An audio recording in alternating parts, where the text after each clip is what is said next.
Hi everyone, hi listeners. Welcome to podcast Jebakan Ilusi Hati. Masih bersama saya Fajar Nurjaman.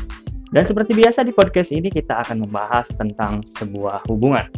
Entah itu hubungan dengan keluarga, teman, atau pasangan kalian. Dan bahkan bisa mengenai tentang hubungan masyarakat nih guys. Untuk tema yang nanti dibahas di sini, kalian bisa request seperti biasa, kalian tinggal DM ke IG pribadi saya di @nurjaman_f. Minggu kemarin, kita telah bahas hal yang cukup banyak dipertanyakan oleh kalian nih, illusionist. Dan di episode kali ini juga mungkin temanya hampir mirip-mirip, dan ini tentang ketoksikan dari sebuah hubungan. Bedanya kalau minggu kemarin itu kita bahas tentang toxic friendship, kali ini kita akan bahas tentang toxic relationship atau hubungan yang beracun. Karena nggak selamanya sebuah hubungan itu berjalan mulus dan indah nih, illusionist. Tetapi ada masa di mana memang sebuah hubungan itu bisa diwarnai dengan beragam masalah dan bahkan berubah menjadi bencana yang meracuni sebuah hubungan sehingga merebut kebahagiaan dari kalian. Relationship atau hubungan ini bisa berlaku bagi kalian yang mempunyai pasangan, mau pacaran atau keras-kerasan atau gimana lah ya, atau bahkan yang sudah bersuami istri nih guys. Oke, nggak perlu berlama-lama dan bertele-tele lagi, let's go, kita bahas. Nah, illusionist, setiap orang pasti mendambakan untuk memiliki kisah asmara yang penuh cinta, ya nggak sih? Yang penuh dengan kasih sayang, perhatian, dan lain sebagainya. Namun, kadang-kadang kenyataannya itu berkata lain. Sesuai dengan namanya, toxic relationship, yang berarti hubungan yang beracun ini adalah hubungan yang yang mempunyai dampak buruk pada kebahagiaan dan kesehatan mental kalian nih guys. Sayangnya, banyak banget nih di sekeliling kita, padahal udah tahu hubungan mereka itu toxic, tapi mereka nggak sadar bahwa mereka itu sedang berada di hubungan yang memang beracun banget. Dan menurut penelitian yang dilakukan oleh Dr. Lillian Glass, seorang ahli komunikasi dan psikologi di dalam bukunya yang berjudul Toxic People, mendefinisikan bahwasannya toxic relationship itu adalah hubungan yang tidak saling mendukung satu sama lain, yang mana salah satu pihak berusaha memiliki kontrol yang besar terhadap pihak lain. Meskipun setiap hubungan mengalami pasang surut nih guys, namun toxic relationship ini secara konsisten bakal menguras banget tenaga kalian, sehingga dampak buruk bagi mental dan kesehatan kalian itu bakal bener-bener kerasa. Terus nanti kita harus gimana nih Kang, agar kita bisa menjaga kewarasan kita? Maksudnya kewarasan tuh kita bisa sadar bahwasanya kita sedang berada di hubungan yang nggak baik atau buruk. Tentunya kalian itu harus tahu dulu ciri-ciri dari toxic relationship. Kalau misalkan kalian sudah tahu, baru deh itu hak kalian untuk memilih antara bertahan atau tinggalkan. Dan saya yakin pasti di antara kalian semua ini nih, listeners, pasti ada yang tahu tapi pura-pura nggak tahu. Ini bisa diakibatkan beberapa ciri yang kalian rasakan. Nanti saya jelaskan ciri-ciri. Nah, ketika kalian tahu tapi pura-pura tidak tahu, hormon mood kalian ini menjadi nggak stabil. Kadang hari ini moodnya naik, bagus, besoknya turun. Atau bahkan bisa jadi hari ini kalian merasa pagi ini seneng banget rasanya. Tapi tiba-tiba kesenggol dikit sama teman, emosinya muncak. Tiba-tiba marahin orang yang cuman nyenggol dikit doang gitu. Emosinya langsung meledak-meledak. Nah, itu sisi dampak buruk yang bisa kalian rasakan, perbedaan mood kalian. Kalau misalkan udah begitu ya, kalian harus cari tahu dulu tentang diri kalian. Kenapa sih saya bisa berubah mood? Oke. Kalau misalkan dari ciri-ciri yang nanti akan saya sebutkan di podcast ini, mudah-mudahan ada yang nyantol 1, 2, 3. Kalau misalkan ada yang nyantol 1, 2, 3, fix. Itu hak kalian antara bertahan atau tinggalkan. Tentunya di podcast ini juga saya akan membahas ciri-ciri dan solusi-solusinya. Agar kalian itu ketika mendengarkan pasti bimbang, setelah bimbang ditenangkan oleh kalian. Insya Allah tenang. Kalau misalkan masih belum tenang, berarti masih ada yang terganggu di hati kalian. Oke, untuk yang pertama, ciri-ciri dari toxic relationship ini adalah pasangan itu selalu mengkontrol apapun yang kamu lakukan. Kalian pasti pernah dong yang namanya punya keinginan kontrol orang. Pengen kontrol orang itu kayak, pengen deh kamu kayak gini. Berubah dong kamu kayak gini. Ika, aku mah pengen kamu tuh kayak si Kim Jong Un, contoh ya. Nah, kalau misalkan ada keinginan di hati kamu untuk merubah seseorang, berarti tandanya kamu itu adalah toxic people. Karena toxic ini bukan berarti orang lain aja loh. Bisa jadi toxic itu adalah diri kita sendiri. Jadi kalau misalkan kamu pernah melakukan hal seperti itu, hati-hati. Bisa jadi kamu adalah toxic people. Tapi sebaliknya kalau misalkan kamu diperlakukan oleh orang lain seperti itu, kamu harus waspada. Why? Kenapa? Karena apapun yang kamu lakukan semuanya berdasarkan perintah atau persetujuan dari dia, walaupun mungkin keinginanmu tidak sejalan. Selain itu, orang yang toksik juga bisa memberikan silent treatment. Tahu silent treatment? Dia itu pura-pura diem. Misalkan ada masalah, dia tuh diem. Memang sih, saya pribadi juga begitu. Kalau misalkan ada masalah itu diem dulu. Tapi diemnya saya itu bukan silent treatment. Diemnya saya itu untuk menenangkan kondisi saya dulu. Kalau saya sudah tenang, baru saya berdiskusi dengan pasangan saya. Nah, kalau toxic people itu enggak, say. Hati-hati nih, listeners. Silent treatment-nya dia itu bertujuan untuk mengontrol emosionalnya kamu. Garis bawahi, emosional di sini bukan hanya perasaan marah, tapi emosional itu bisa sedih, bisa bahagia, bisa marah, dan lain sebagainya. Itu emosional, oke? Nah, ketika dia mulai melakukan silent treatment, itu akan membuat kamu merasa kamu itu bersalah banget tentang masalah yang terjadi, tentang problem yang muncul di hubungan kalian. Contohnya nih, misalkan toxic relationship, orangnya pasti bilang begini, aku bersikap seperti ini tuh karena aku sayang kamu. Misalkan ada masalah nih, dan pasangan kamu bilang seperti itu. Hati-hati, kalimat itu tuh seolah-olah menuntut kamu atau bisa memanipulatif ini. Kalau kamu nggak nurut, kamu itu nggak sayang, gitu loh. Jadi kalimat tersebut, kalimat yang tadi saya contohkan, saya begini itu karena saya sayang kamu, itu adalah kalimat manipulatif, silent treatment.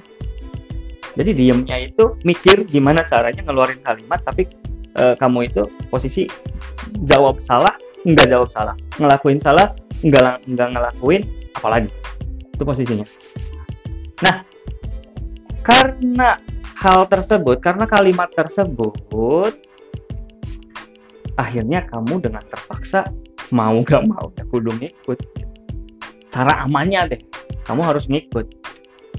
Saking seringnya kamu dikontrol oleh pasangan kamu itu nggak bisa untuk menjadi diri kamu sendiri. Ini bahayanya. Kalau kamu udah nggak bisa jadi diri kamu sendiri, yang ada itu kerusakan mental dan kewarasan kamu. Hancur banget. Be yourself. Kamu pasti pernah dengar dan sering dengar kalimat itu. Itu adalah kalimat motivasi. Jadilah diri kamu sendiri. Kamu diri kamu sendiri itu seperti itu, sudah seperti itu. Semua orang itu punya kelebihan dan kekurangan. Bukan berarti kekurangan kita itu harus dibanggakan dengan kalimat seperti ini. Biasanya ada kalimat lagi, saya mah begini adanya, lo mau sama gue, hayu, enggak ya udah. Itu juga kalimat toxic relationship, guys. Hati-hati listeners. Iya, dengan keterpaksaan mau nggak mau ya, lo harus terima kekurangan gue, gitu. Kekurangan saya. Itu, banyak banget kalimat-kalimat yang memang mendefinisikan bahwa itu adalah kalimat toxic relationship. Intinya kalimat-kalimat yang dikeluarkan oleh orang toxic di dalam sebuah toxic relationship itu Satu kalimat tapi posisinya kamu jawab salah, nggak jawab apa lagi. Intinya gitu. Nah, untuk sekedar berpendapat pun kamu itu pasti bakal mikir-mikir, aduh kalau saya jawab begini nanti dia marah nggak? Yang pada akhirnya kamu itu ketakutan sendiri. Ketika kamu sudah merasa takut, tandanya kamu sudah dikontrol emosinya. Itu yang pertama. Yang kedua itu tidak adanya dukungan. Di dalam sebuah hubungan tentu dukungan, apresiasi, menghargai itu penting banget. Serius. Kayak model gini. Di sebuah hubungan tuh pasangan kamu baru dapat penghargaan A misalkan. Nggak usah banyak-banyak, cukup kalimat gini aja. Selamat ya atas keberhasilan kamu. I'm so proud of. Saya bangga banget ke kamu. Itu apresiasi. Apa yang terjadi? Pasanganmu pasti senang banget. Pasti jatuh cinta banget ke kamu. Pasti, aku dihargain banget nih. Dan dia pasti akan melakukan usaha-usaha yang terbaiknya untuk kamu. Beda lagi kalau misalkan yang terjadi di toxic relationship ini. Kalau toxic relationship ini, yang ada adalah kamu dan dia saling bersaing. Kamunya sih enggak, pasangan kamunya bisa jadi. Kamu mendapatkan penghargaan A. Pasangan kamu pasti mikir, gimana caranya saya juga harus mendapatkan A. Tapi yang terjadi, kamu itu dibanting. Mental kamu itu dibanting. Kayak model gini. Kamu ngabarin nih, yang aku dapat penghargaan ini loh. Saya ikut lomba dan saya juara loh. Yang kamu harapkan itu adalah sebuah apresiasi. Iya nggak sih? Yang terjadi ketika toxic relationship, dia pasti bilang gitu, apaan sih? Lomba gitu doang. Gue juga pasti bisa. Udah lah, gak usah lebay. Menang juara 2 doang. Aduh, sakit banget guys. Asli sakit banget. Kalau misalkan itu terjadi ke kamu, hati-hati. Waspada. Karena orang yang toxic itu di dalam sebuah hubungan, itu pasti menghambat karir kamu deh. Karir kamu bisa dicapai itu oleh keinginan kamu, oleh motivasi kamu, dan dukungan dari sekelilingmu. Orang tuamu mendukung, pasanganmu tidak mendukung. Babatayan. Sundanya apa? Sundanya babatayan. Kalau di Indonesia itu hancur-hancuran. Karena kenapa? Yang diserang oleh doimu itu yang toksik, mentalmu. Hati-hati. Ketika mentalmu sudah turun, semangat hidup pun nggak ada. Jadi intinya waspada deh. Kalau misalkan emang kamu udah ngerasa, iya nih Kang, aku udah ngerasa begitu, hati-hati. Patut waspada. Dan kita beranjak pada ciri-ciri yang ketiga. Ciri-ciri ketiga ini adalah komunikasi yang tidak sehat. Komunikasi itu adalah kunci di mana sebuah hubungan akan berjalan mulus, bahagia, dan langgeng. Itu komunikasi. Bahkan ada pepatah bilang ini, orang dewasa komunikasinya itu nggak mesti tiap detik, tiap menit. Bener kok, betul sekali. Tapi akan beda antara orang yang meluangkan waktu mengabarimu dengan orang yang nyari luang waktu untuk mengabarimu. Beda. Nah, komunikasi yang tidak sehat di sini itu bukan tentang itu ya, tapi berkata-kata kasar. Jadi verbalnya itu kasar banget. Saya pernah menemukan masih murid nih, ketika berpacaran itu ngomongnya, kalau kita mah sayang-sayangan misalnya, sayang, ini komunikasinya nggak sehat. Dia nyebut pasangan atau doinya itu dengan, sorry ya, sebutan binatang.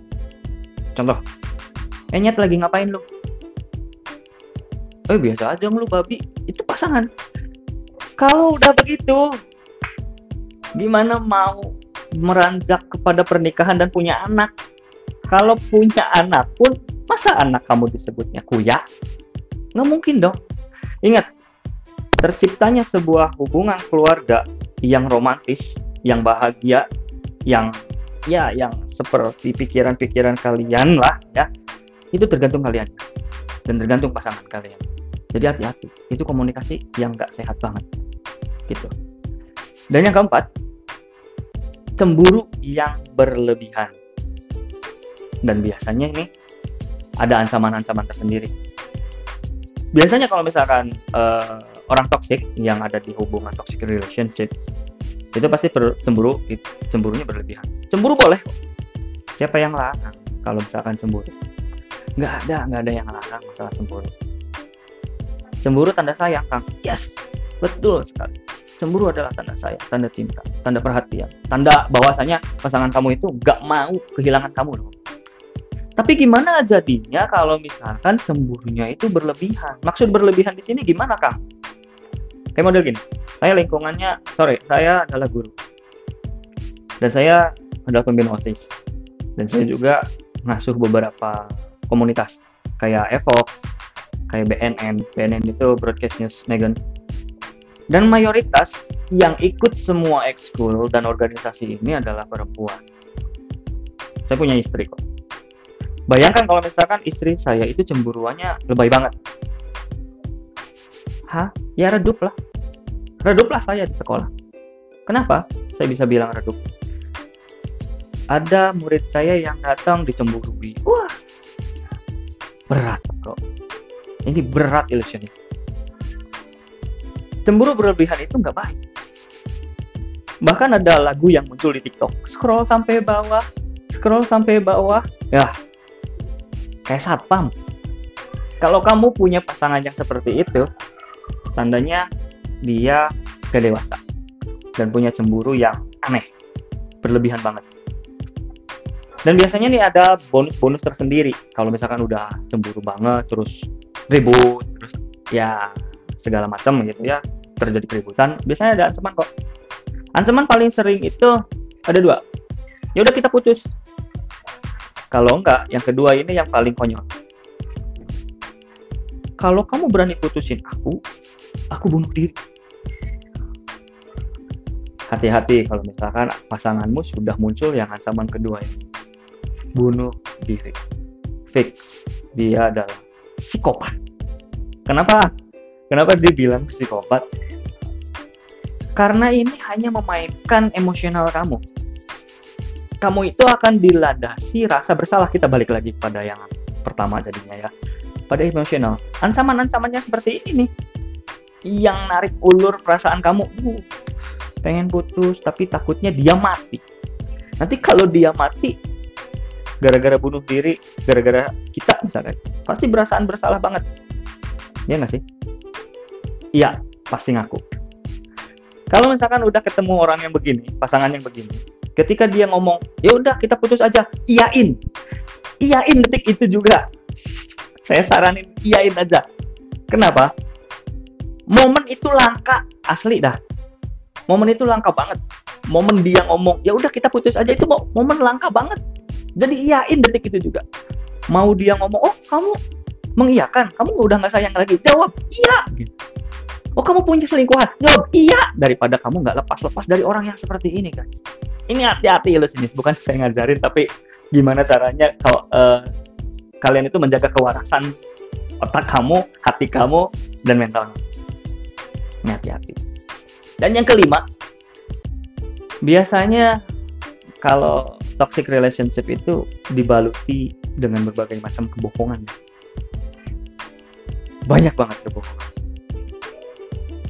Kayak apa ya? Contoh, kamu jangan main sama dia ya. Aku juga nggak main kok sama teman-teman yang itu. Padahal aslinya apa? Dia main kok. Dan yang terjadi ke kamu itu ya udah jadi terluarkan oleh teman-teman, oleh pergaulan. Itu yang pertama, contoh yang simpel deh. Yang kedua, kebohongan terjadinya permainan rasa. Dia itu nyuruh kamu untuk nggak deket-deket si A, B, C, D, F, G, hingga pada akhirnya kamu sendirian. Yang terjadi, dia malah selingkuh. Itu bisa jadi. Karena orang yang, ini kita bahas selingkuh ya, karena orang yang selingkuh itu biasanya mengeluarkan kekangan atau larangan yang sekiranya dia lakukan. gimana ya ngomongnya, dia lakuin tapi ke kamu mengelarang. Rules-nya bakal muncul, peraturannya bakal muncul ke kamu. Kebohongan-kebohongan ini akan ditutupi dengan kebohongan lagi. Kayak kamu nuduh, terus dia ngeles, terus dia bohong, terus aja bohong. Dan ketika ketahuan, dia bakal ngeles, mengucapkan iya nggak bakal gitu lagi, tapi kenyataannya bakal sering dilakuin, dilakuin lagi. Kayak ngerasa ya udah, toh aku bisa dapetin maaf kamu kok. Ini balik lagi kepada yang ciri psikopat yang tadi, yang keempat, yang ada ancaman bunuh diri. Dia ngelakuin kesalahan, dia bohong. Ketika dia bohong, kamu tahu dan kamu pengen putus, ancaman bunuh diri. Wah, dia balik lagi. Ketika controlling emotional ini terjadi, kamu nggak jadi untuk putusin dia. Dan pada akhirnya dia itu selalu ngerasa, ya udah gue menang, I'm the winner, saya pemenang di hubungan ini. Tinggal alasan ini kamu maafin, alasan ini kamu maafin. Aduh, jangan. Karena dia bohong itu untuk kepentingan dia pribadi, dan bakal sering dilakuin. Karena dia semakin sering bohong dan sering mendapatkan maaf dengan mudahnya, dia itu bakal sering melakukan dan makin melecehkan kamu.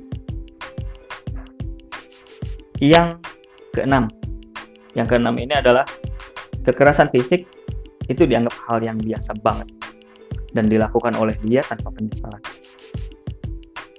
Ini makin berat ya. Kalau misalkan kamu dapat pasangan yang sudah main fisik, saya sarankan untuk cepat tinggalin. Kenapa? Ini kalau misalkan masih terjadi di pacaran aja udah main fisik, ada ribut dikit main fisik, ditempeleng lah, atau dicubit lah, atau hal-hal yang lain yang berhubungan dengan penyiksaan fisik, dan dilakukan secara sadar tapi dia nggak nyesel. Hati-hati, masih pacaran aja masih begitu, masih pacaran aja udah begitu, gimana kalau udah nikah? Bisa dibunuh loh. Makanya saya bilang toxic relationship, toxic people yang ada di relationship, di sebuah hubungan yang beracun ini adalah psikopat yang sesungguhnya. Hati-hati, siapa yang akan nyesal? Kamu sendiri kok, bukan saya. Saya ini hanya berbagi pengalaman-pengalaman yang sudah saya dengar kepada kalian semua, guys. Jadi hati-hati ilusionis, hati-hati banget dalam memilih pasangan, oke? Nah, ketika dia melakukan kekerasan dan tanpa penyesalan, itu cirinya gimana, Kang? Bisa ketahuan dia nggak nyesel. Lihat raut wajahnya ketika dia bilang maaf. Lihat raut wajahnya, lihat matanya, dia tulus atau tidak meminta maaf. Dan perhatikan juga kalimatnya. Pola kalimatnya mirip-mirip dengan yang kemarin saya jelasin di toxic friendship. Mirip kok, kayak model ya udah maaf ya, ya udah maaf, nggak bakal aku ulangin lagi kok, toh aku juga begitu gara-gara kamu. Ini yang terjadi dan sering saya dengar. Udah begitu, kamu lihat ekspresi wajahnya, lihat intonasi nadanya, dan kamu lihat emosionalnya. Kalau kelihatan nggak tulus, nadanya naik atau setengah naik, fix dia nggak tulus. Dan sampai kapanpun dia nggak bakal pernah berubah. Jadi jangan pernah berharap bahwasanya pasangan yang kamu temukan detik ini yang mempunyai ciri-ciri toxic people, yang ada di toxic relationship, jangan pernah kamu berharap untuk dia berubah. Nothing. Gak bakal pernah berubah. Jadi hati-hati. Yang ketujuh, cirinya adalah pengekangan terhadap lingkungan sekitar. Tadi udah saya contohin. Jadi ketika kamu berpacaran dengan toxic people, toxic yang di lingkungan toxic relationship, itu kamu bakal dikekang, kamu jangan main sama si A, si B, si C, si D. Meskipun si A, B, C, D ini adalah sohib kamu dari dulu. Dan semuanya cewek, misalkan kamu cewek ya, dan semuanya cewek misalkan. Bestie kamu deh, kamu bakal dilarang. Kalau itu udah terjadi, tanpa tujuan yang berarti, kamu itu sedang diisolirkan dari teman-teman, biar kamu sendirian aja. Apa yang terjadi ketika kamu sendirian? Ketika kamu punya masalah, kamu tidak bisa cerita ke A, B, C, D. Kamu tidak bisa mendapatkan ketenangan. Kamu tidak akan bisa mendapatkan kejernihan pemikiran. Kamu tidak akan bisa mendapatkan kejernihan dari solusi, mendapatkan solusi yang terbaik dari teman-teman. Yang ada, ketika kamu diisolirkan oleh pasanganmu, ketika ada masalah, pasanganmu itu akan mencuci otakmu. Terus-terusan seperti itu. Hingga akhirnya kamu akan bergantung pada dia seutuh. Jadi hati-hati. Dan yang terakhir, ini adalah King and Queen of Manipulation. Selalu ada drama di antara kalian. Siapa pelakunya? Entah itu kamu atau dia. Kalau kamunya kalau kamunya adalah toxic people, ya berarti kamu. Kalau doimu yang jadi toxic people-nya di dalam sebuah toxic relationship, berarti dia yang selalu memanipulasi. Ingat, manipulasi ini bakal terjadi seperti membolak-balikkan fakta. Kamu nggak ngelakuin, tapi kamu dituduh melakuin. Dia yang ngelakuin, tapi tetap kamu yang salah. Jadi intinya gitu. Memanipulasi keadaan sekitar, memanipulasi perasaan, memanipulasi apapun yang ada di diri kamu dan lingkungan. Ini jahatnya toxic people yang berada di toxic relationship. Oke. Terus kalau misalkan kita udah ngerasain salah 1, salah 3 dari ciri-ciri yang tadi, gimana Kang? Kalian wajib waspada nih listeners. Karena toxic people itu bisa banget ngatur emosionalnya kamu. Kadang-kadang kamu dibuat sakit hati banget sama dia. Detik itu juga kamu dikasih surprise dan kamu bahagia melayang-layang, seolah-olah sakit hati yang tadi itu di menit tadi itu hilang. Jangan sampai begitu. Jangan. Kamu jangan pernah terbuai oleh surprise yang dilakukan oleh doimu yang toksik. Kalau sampai kamu terbuai, dia itu dalam hatinya, dalam pemikirannya berpikir kayak gini. Ya udah, aku sakitin kamu, jebret. Udah kasih coklat, anteng. Kamu anteng dan kamu nggak protes. Di pemikiran dia, gampang minta maaf. Jadi tidak akan ada rasa bersalah, menyesal, apalagi berubah. Nggak ada. Toxic people itu nggak akan pernah berubah. Jadi hati-hati. Dan saya bilang di episode ini, toxic people yang ada di toxic relationship adalah psikopat yang sesungguhnya. Jadi hati-hati. Kita harus gimana, Kang? Kita harus gimana nih? Kalau misalkan baru 1 doang yang kita rasain di antara 8 ciri yang tadi saya sebutin. Kalau sudah ada ciri 1 muncul, utamain langsung diskusi. Langsung. Jangan nunggu nanti. Kerasa nggak enak di hati kamu, langsung diskusi. Kamu utarakan semua. Kok kamu begini sih? Contoh ya, untuk yang masalah controlling. Suka ngatur sampai ke kehidupan kamu, sampai privacy kamu, sampai ya diatur juga. Diskusi wajib. Dan ambil kesepakatan di antara kalian berdua. Kalau misalkan memang terjadi kesepakatan, jangan lupa tanda tangan. Tapi without materai. Hati-hati, materai, penggunaan materai itu bisa dituntut hukum loh, meskipun dengan bercandaan. Hati-hati. Cukup tanda tangan aja, foto. Udah, saling berjanji. Yang kedua, kalau misalkan itu sudah tidak bisa tembus, yang pertama ya. Yang kedua ini, bersikaplah tegas. Kamu harus tegas. Ketika kamu ngerasain 1, 2, 3, 4, 5 ciri misalkan, kamu wajib tegas. Kalau kamu begini terus, saya tinggalin. Ketika kamu udah ngomong gitu, ya udah tegas. Jadi ketika dia begitu lagi, gak usah langsung mikirin perasaan dia ke kamu ke dia. Sesayang apapun kamu ke dia, kalau memang dia adalah toxic people, tinggalin. Itu saran saya. Tapi itu kembali lagi pada hak kalian. Mau bertahan, ya terserah. Tinggalkan, ya syukur. Tapi saran saya, tinggalin. Yang ketiga, jangan pernah mudah terbuai dengan berbagai macam surprise yang dia berikan. Tadi sudah saya bahas. Jadi kita skip saja. Dan yang terakhir adalah, coba sayangi dirimu sendiri. Ini paling berat, saran paling berat. Ketika kamu merasakan 5 ciri aja deh, jangan sampai 8-8-nya amit-amit ya. 5 ciri aja udah kamu rasain. Kamu harus mulai berpikir, merenung, kok saya berubah ya? Perasaan emosional saya jadi naik turun ya. Kok teman-teman yang gak punya salah tiba-tiba saya marahin ya? Kok saya begini ya? Kamu renungin. Terus kamu ajak ngobrol diri kamu sendiri. Jangan pernah berpikir orang yang ngajak ngobrol diri sendiri itu orang gila. Hati-hati, jangan. Karena saya juga sering melakukan ngobrol sama diri sendiri. Itu untuk menemukan solusi dan ketenangan sebetulnya. Kamu diskusi dengan diri kamu sendiri. Kamu diskusi sama batin terdalam kamu. Kamu nyaman nggak sih di sebuah hubungan ini? Ketika batinmu ngomong, aduh saya nggak nyaman, saya pengen udahan deh sama si itu. Gara-gara si itu, aku nggak tenang. Dari yang tadinya kamu berat badan ideal, terus tiba-tiba kamu turun 20 kilo, itu tandanya kamu sudah tidak bahagia. Kamu sudah kena serangan mental dan batin. Tinggalin. Nggak basa-basi akang mah. Tinggalin.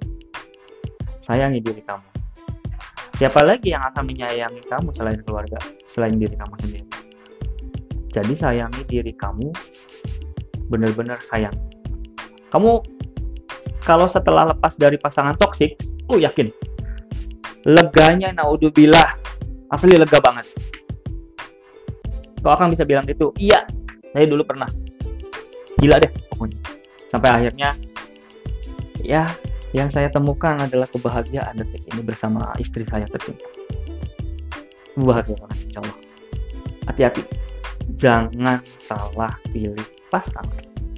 Ingat ciri-ciri yang tadi dan lakuin hal-hal yang tadi akan saran. Oke, terima kasih untuk kalian semua listeners yang setia banget dengerin episode-episode yang akan sajikan. Meskipun ini ada yang pro dan kontra antara episode yang akan sajikan. Mudah-mudahan bermanfaat. Semoga apa yang akan utarakan ini bermanfaat untuk kalian dan tetap waspada pada orang-orang toksik. Oke, saya meminta maaf jika memang ada kekurangan di podcast dan episode ini, atau bahkan hal-hal yang memang menyinggung perasaan kalian, hal-hal yang tidak baik yang dikeluarkan oleh ucapan-ucapan saya. Saya meminta maaf. Dan terakhir, jika ada yang ingin dibahas lebih dalam, silakan kalian request aja atau bertanya di DM IG pribadi saya di @nurjaman_m. Dan di IG saya juga saya selalu melakukan iseng-isengan menggunakan NGL. Jadi kalau misalkan kalian pengen curhat tanpa ketahuan, tunggu saya upload NGL. Dan terakhir dari saya, terima kasih sedalam-dalamnya untuk kalian Indonesia yang sudah mendengarkan tanpa skip. Saya Fajar Nurjaman, mohon pamit undur diri.